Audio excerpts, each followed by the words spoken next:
In today's video, I'm going to teach you how to drag and drop events to reschedule in Google Calendar. This is a really handy skill when your plans change and you don't want to waste time editing every little detail. We'll keep it simple and focus on just three main actions: selecting the event, dragging it to a new time or date, and then sending updates if there are guests involved. First, make sure you're signed into your Google account and that your calendar is open in your browser. It's easiest to follow along using the week or day view because you can clearly see the time slots laid out. Once you're in Google Calendar, locate the event you want to move. This might be a meeting, an appointment, or a reminder you've already created. To select the event, hover your mouse over it and then click and hold down the mouse button. You'll see the event highlight, which means it's ready to be moved. Keep that mouse button held down, don't release it yet.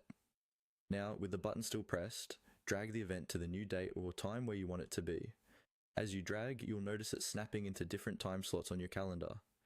Take a moment to line it up with the exact start time you want. If you're moving it to a different day, slide the event left or right across the week until you land on the correct column, then position it at the right time of day. When it looks correct, release the mouse button. The event will now appear in its new spot.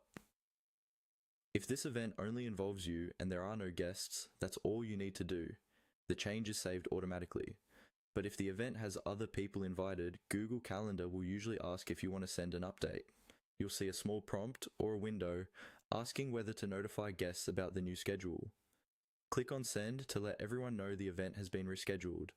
This will email all the guests with the updated time and date, which helps avoid confusion and missed meetings.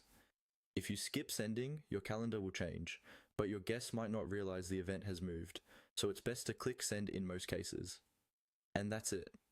You've learned how to quickly reschedule an event in Google Calendar just by dragging and dropping it and, when needed, sending updates to everyone involved.